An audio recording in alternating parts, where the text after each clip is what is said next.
Когда я говорю, что живу в Турции, все сразу представляют море, горы, солнце круглый год, другую картинку, абсолютно другую реальность. И все это правда. Но в какой-то момент я начала гаснуть. И нет, я не зажралась.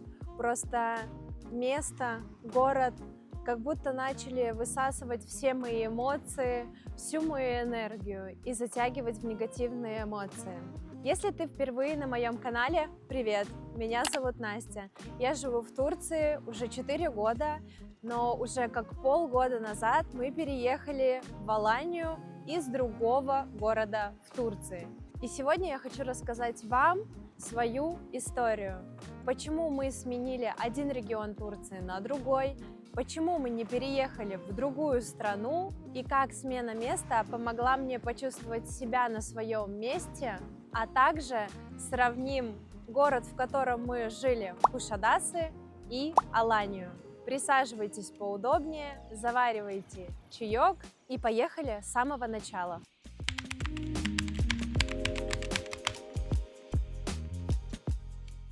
Прежде чем начать историю, давайте начнем с географии. Где вообще находится Измирский регион и города, в которых мы жили? Первый город, который будет фигурировать в этой истории, это город Сальчук. Это совсем маленький городок, но он известен всем своим античным городом Эфес. И рядом с этим городом расположен портовый город Кушадасы уже на побережье Эгейского моря. Это портовый город, более туристический. Это не какие-то большие мегаполисы, города, это не Стамбул, не Анталия. Это просто такие обычные туристические городки, которые летом полны туристов, а зимой тишина и почти пустые улицы.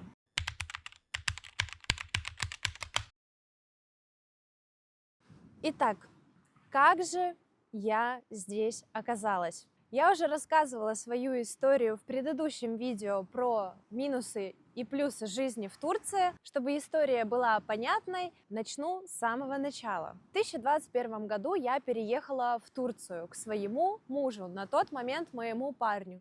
И тогда мы как раз-таки и жили в этом маленьком городочке Сальчике в доме родителей моего мужа. И именно там и началось мое знакомство с Турцией. Там я впервые понимала культуру, знакомилась с менталитетом и вообще, что такое Турция. Так как это очень маленький городочек, нам часто не хватало движения, прогулок, и за этим мы всем ездили в Кушадасы, чтобы просто погулять, сходить в кафешки, в рестораны, познакомиться с какими-то людьми, найти комьюнити. И вот на протяжении года мы жили в Сальчике, просто выбираясь на прогулки в Кушадасы. И в 2022 году в городе Кушадасы начало сильно расти русскоязычное комьюнити.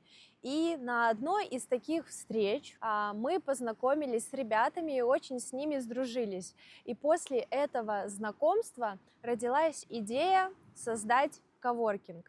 Про это, кстати, точно стоит снять отдельное большое видео, потому что оно точно заслуживает внимания, как открыть бизнес, с какими трудностями мы столкнулись. Но сейчас я не буду сильно затрагивать эту историю. Так как коворкинг мы открыли в Кушадасы, за ним нужно было присматривать, и мы приняли решение переехать из маленького городочка Сальчука в Кушадасы. И это было довольно-таки разумным решением, не просто, что мы бы всегда хотели жить в Кушадасы, давай туда переедем, а просто по нужде.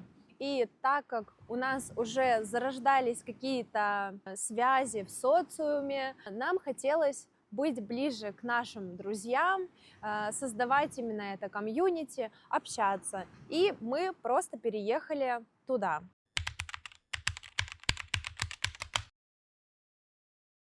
После Сальчука этот город казался мне глотком свежего воздуха.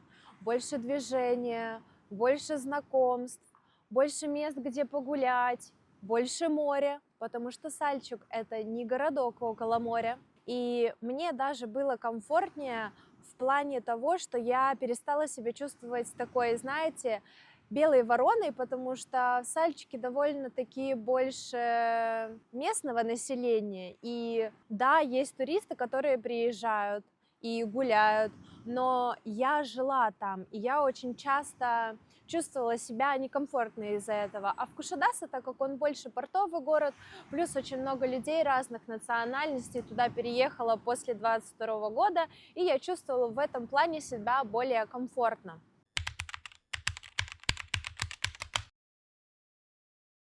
И если честно, первые месяцы жизни в Кушадасе были одним из лучших за все время жизни в Турции. Мы жили коворкингом, постоянно знакомились с людьми, создавали комьюнити, постоянно находились в социуме. И тогда я поняла очень важную вещь, что именно люди делают место, а не город. И именно Кушадасы для меня стал теплым из-за людей, которые там появились. Ведь со многими из них мы до сих пор в очень близких отношениях, и я благодарна тому периоду за людей, которые он нам подарил.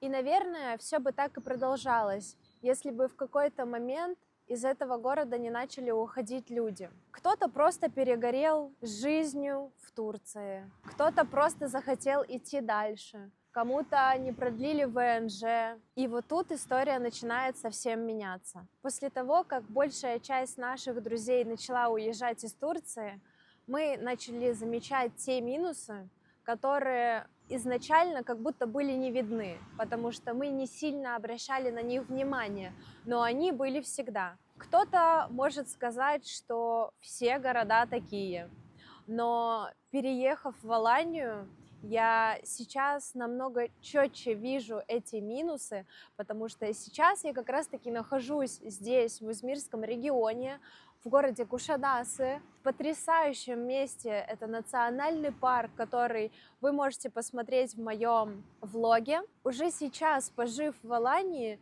я очень четко понимаю минусы. Я бы точно не хотела бы сюда вернуться и жить здесь опять. И сейчас я хочу перейти к блоку минусов этого города Кушадасы. Во-первых, Кушадасы очень гористый город. Если ты не живешь прямо у набережной, а найти там квартиру — это отдельный квест, то ты постоянно перемещаешься вот по таким вот горкам. Постоянные подъемы, спуски, и прежде чем выйти на улицу, ты 100 раз подумаешь, точно ли тебе нужно туда выходить, потому что ты знаешь, что, возвращавшись обратно домой, у тебя будет бесплатное кардио.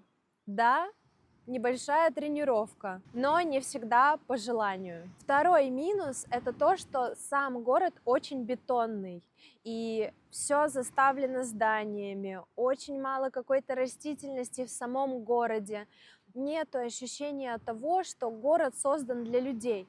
Ты просто живешь, перемещаясь по каким-то улицам, и даже когда ты выходишь на набережную, ты не отдыхаешь. Ты идешь в постоянном потоке движения машин, потому что прям рядом находится дорога, постоянные эти выхлопные газы, плюс набережная очень-очень узкая. Нет такого пространства, что это создано для людей. Третий минус — это грязь. И сейчас, когда я приехала после Алании, я заметила это еще больше. Потому что в Кушадасе работа муниципалитета очень слабая. Во-первых, очень много ощущения какого-то грязного воздуха. Особенно летом это ощущается очень сильно, когда под жарой начинают заваниваться вот этот мусор. И, ну, правда, тебе не хочется лишний раз выходить на улицу и все это вдыхать. Мало того, что и так всегда душно и жарко, так ты еще вдыхаешь вот этот вот неприятный гнойный запах. Это все усиливается летом. Летом очень сильная жара, и когда есть зелень, это как-то полегче переносится, тени деревьев, вот этот свежий воздух, но в самом городе постоянное пекло, постоянный шум машин, выхлопы, очень много людей, очень маленькая набережная и поток туристов, которые приезжают в город, а это портовый город, там очень много приплывает лайнеров каждый день, и весь этот поток туристов выходит в город гулять. И летом, когда ты после заката солнца хочешь выйти, немножечко вдохнуть этого свежего воздуха, пройтись, прогуляться, ты выходишь и попадаешь в огромный поток людей, потому что ты не можешь даже как-то перемещаться, не можешь гулять. Ты уже думаешь, ай, лучше бы я сидел дома и никуда не выходил. Но единственным местом, за которое я люблю этот регион, это именно этот нацпарк, в котором я сейчас записываю это видео. Даже летом он является спасательным уголочком, потому что в этом море под водой проходят холодные течения, за счет этого море всегда остается таким прохладным, плюс здесь очень много деревьев, ты летом лежишь в тени деревьев, наслаждаешься, и это правда потрясающее место, я обожаю его всей душой. Мы любим сюда приезжать не только летом, но и зимой. Зимой, наверное, даже больше, потому что все-таки летом все едут сюда, чтобы укрыться именно от этой жары. И здесь нужно постараться приехать пораньше, чтобы занять какое-то место, какой-то свой уголочек, потому что все равно все приедут, все будут отдыхать здесь. Еще один очень важный минус – это ощущение небезопасности в Кушадасе. И как только мы переехали, мы подписались, конечно же, на все паблики, на все каналы новостные. Я очень четко помню, как мне мой муж скинул новость о том, что где-то недалеко от нашего дома в каких-то улочках была поножовщина. А я как бы очень часто гуляю одна. После той истории я ходила по той улице только в дневное время. И даже у нас среди наших друзей появился такой черный юмор, такая кодовая фраза «встречаемся под мостом, где стреляли». Смешно? Да. Спокойно? Не очень. И в какой-то момент, когда я начала замечать все эти минусы, когда начала на меня накатывать вот это вот какое-то чувство одиночества, как будто бы город меня поглощает, я подумала, а может быть дело во мне, может быть это просто со мной что-то внутри происходит, что мне не нравится этот город. Но каждый раз, когда мы уезжали в отпуск, в путешествие, в другие города, более зеленые, ухоженные, мы становились спокойнее. И тогда мы поняли, что проблема точно не в нас. В какой-то момент мы поняли, уже так нельзя, что нужно что-то делать, куда-то двигаться, нужно переезжать. Потому что мы не чувствовали себя собой в этом городе. И как раз-таки здесь и начинается следующая глава. И мы снова оказались в доме родителей моего мужа, в Сальчике.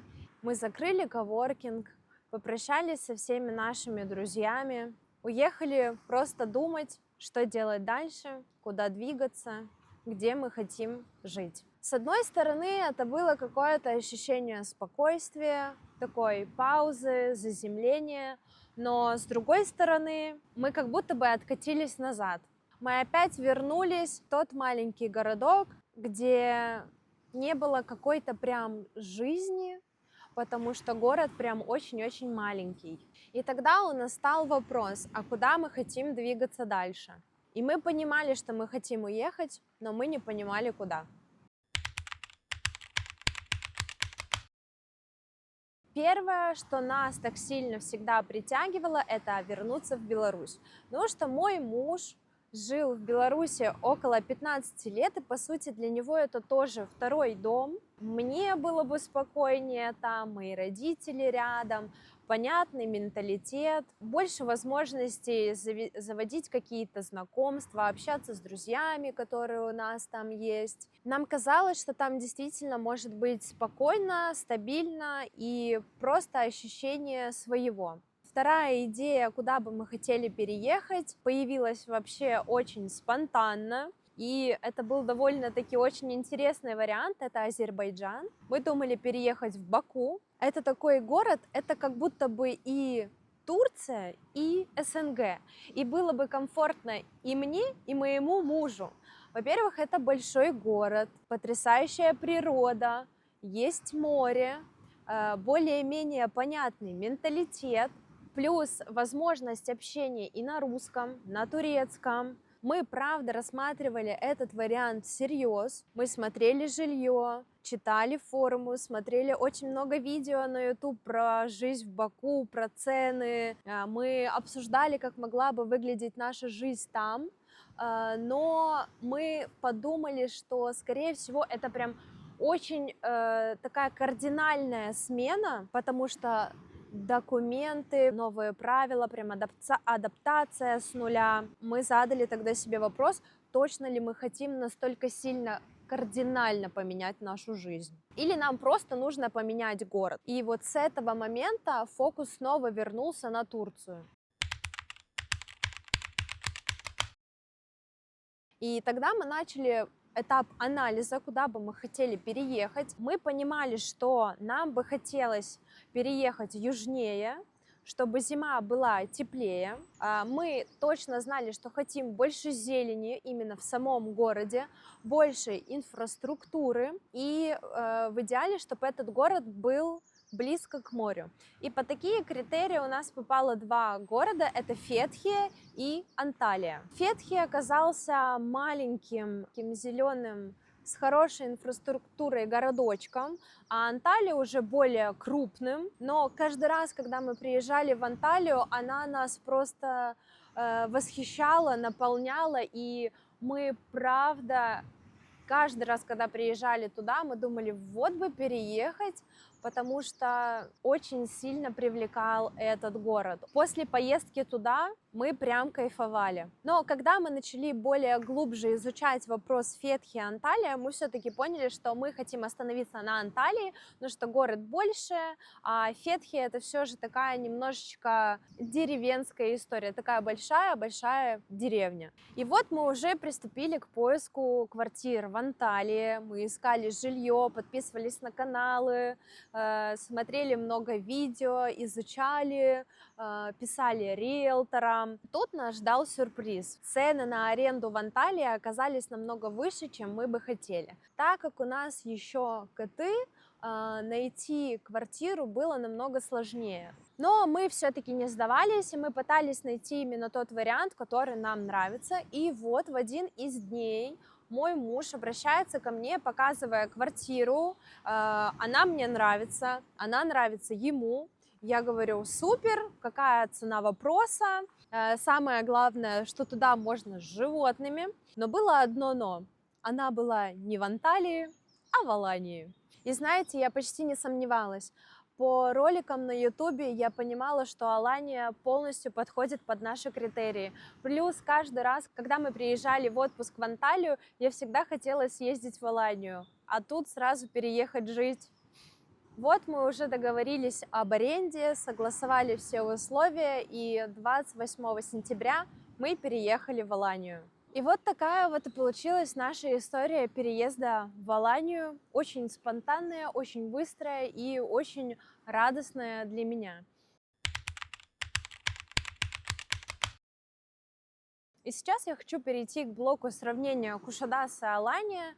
Я не хочу сравнивать их по каким-то туристическим пунктам, потому что я надеюсь, это видео найдут те, кто рассматривает, может быть, Аланию или Кушадасы для переезда, и чтобы у вас было четкое понимание жизни там, где какие плюсы и минусы. Отмечу сразу, что я выбрала некоторые пункты, которые, по моему мнению, очень важны. И чтобы наглядно было все понятно, давайте с правой стороны будет Алания, с левой стороны будут Кушадасы. И за каждый плюс мы будем выставлять по баллу одному из городов. Итак, отмечу еще раз, что это именно личный мой опыт. Вы можете быть с ним согласны или не согласны. Первое – это цены и продукты. Здесь бы я точно отдала балл Алании, потому что это более теплый регион и больше разнообразия именно каких-то фруктов, овощей. Плюс я очень часто ем авокадо, а в Алании именно авокадо выращиваются. И чтобы вы понимали, сейчас я нахожусь в Измирском регионе, и сравнив здесь, авокадо стоит 80 лир, в то время как в Алании я покупала авокадо за 50, а иногда и за 40 лир за штуку. Плюс больше разнообразия каких-то продуктов именно славянских. Даже в обычном магазине Мигрос можно найти творог, сметанку, вареники. Правда, жизнь начинает играть другими красками. Этого, правда, мне очень сильно не хватает. Поэтому 100% я даю балл Алании. Второй пункт – это еда и рестораны. 100% Алания. Мы с мужем очень сильно любим азиатскую кухню, и в Кушадасе этого вообще практически не было. По приезду в Аланию нашли азиатскую кафешку. Мы были потрясены качеством и разнообразием блюд. И правда, в Алании больше разнообразных кухонь мира, и это сразу дает ощущение выбора твоих вкусовых предпочтений.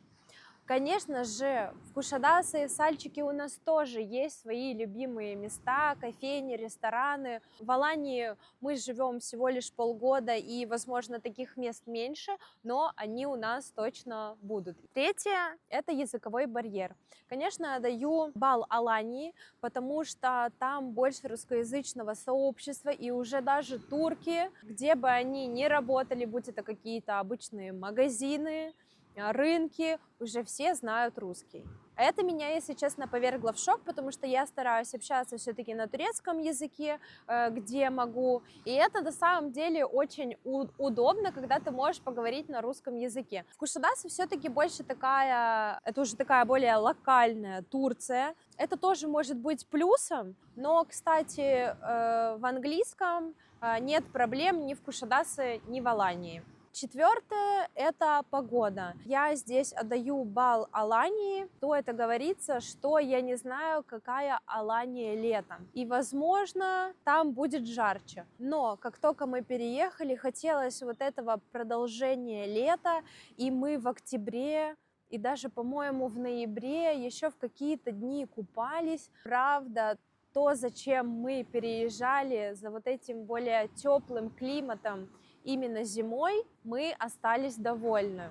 В Кушадасе зима более ветреная и холодная, и даже сейчас, несмотря на то, что светит солнце, у нас около 13 градусов, и порой прям очень морозно ощущается. Пятое – аренда жилья. Я даю балл Кушадасе, потому что в Кушадасе дешевле.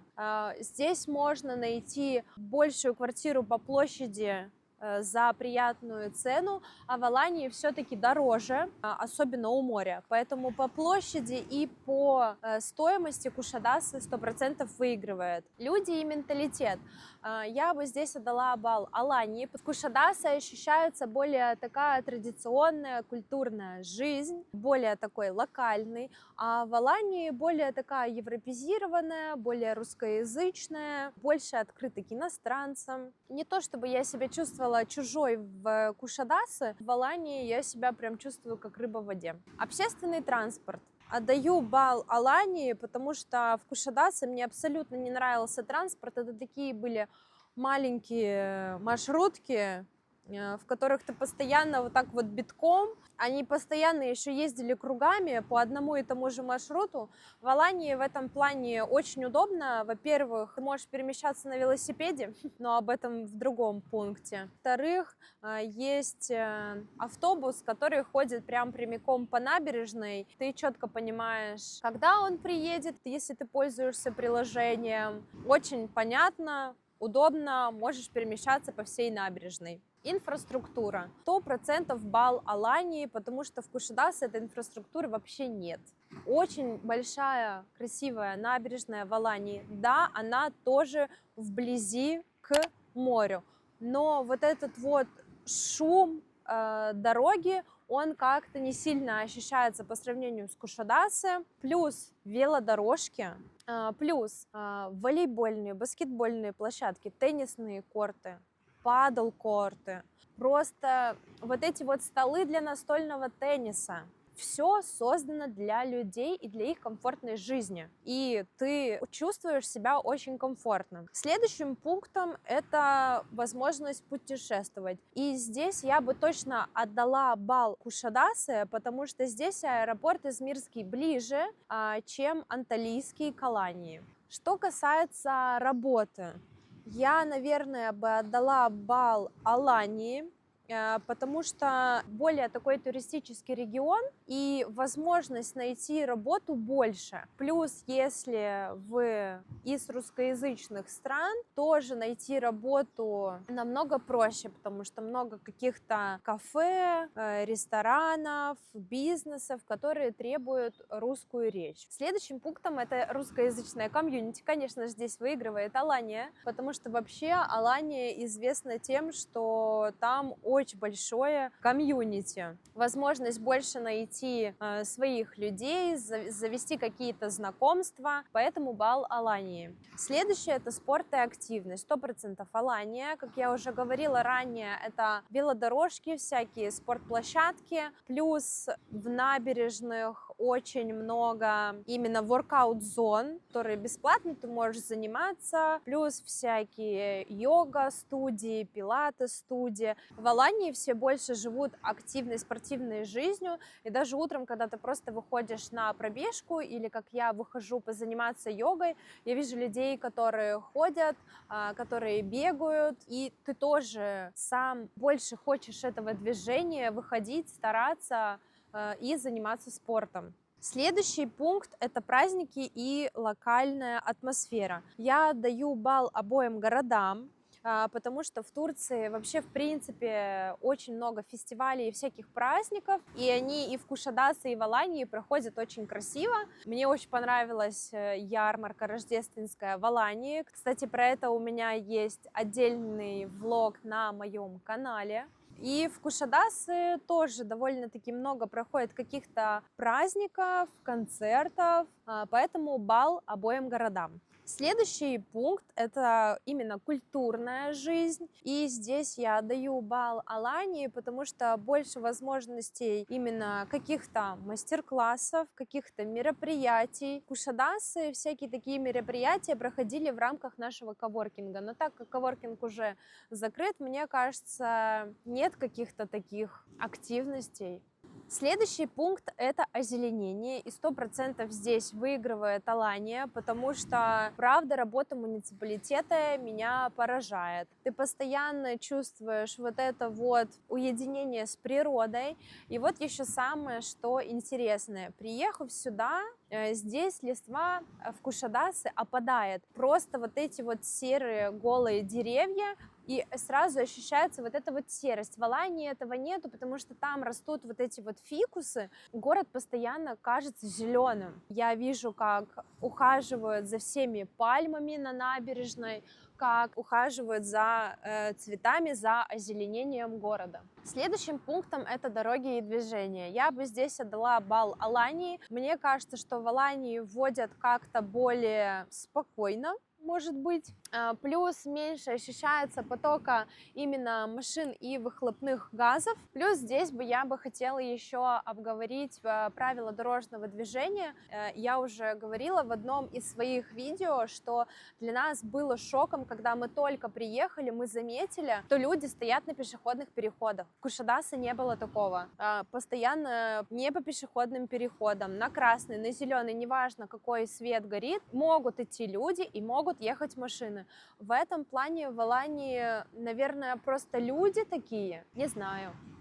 По работе муниципалитета балл точно Алании, потому что уже не раз я говорю, как он хорошо работает. Они постоянно стараются усовершенствовать город, и сейчас как раз-таки перекладывают набережную, делают новый асфальт. Даже если вот эти вот все ремонтные процессы доставляют какое-то неудобство сейчас местному населению, это все равно ощущается как забота к своему народу, который живет в этом городе. Следующим пунктом я бы хотела отметить чистоту, и здесь 100% выигрывает Алания. Мало того, что в Алании почти везде стоят мусорки, все следят за чистотой, муниципалитет работает, работники убирают мусор, плюс люди сами по себе стараются выкидывать именно в мусорки. Но вот еще что, я бы хотела сюда отнести именно, наверное, курение,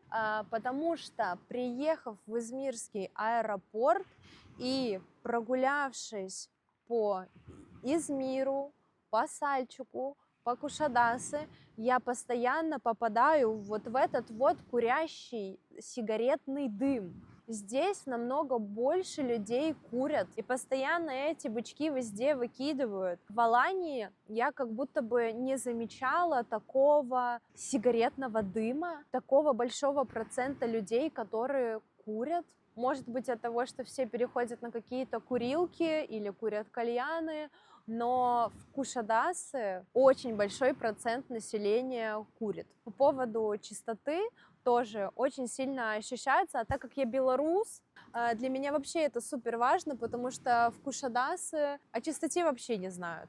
И последний пункт, где я чувствую себя свободнее, где я чувствую себя собой. И, конечно же, это Алания. Надеюсь, так будет всегда. Надеюсь, это не просто мои первые впечатления, а правда, Алания дает мне больше жизни, больше ощущения свободы. Я прям чувствую себя там на своем месте. Я думаю, здесь все очевидно. По моим подсчетам выигрывает Алания. Но это не значит, что Алания лучше, а Кушадасы хуже. Просто это сейчас мой выбор такой, и просто Кушадасы перестал быть тем городом, который совпадает со мной. Возможно, был просто такой этап в жизни, и я знаю и верю в то, что все с нами случается не случайно. Поэтому, если тебе попало это видео, я тоже думаю, что это не случайно. Возможно, ты стоишь на пороге каких-то изменений, и, возможно, тебе тоже нужно что-то менять в своей жизни. Если вам откликается такой формат, обязательно переходите на мой канал. Там больше моей жизни в Турции, моих обычных дней, моих мыслей и просто разговоров по душам. Любая ваша поддержка, лайк, комментарий или подписка на мой канал помогает мне двигаться дальше и снимать больше видео для вас. И пусть каждый из вас найдет свое место. И до встречи в следующем видео. Пока-пока.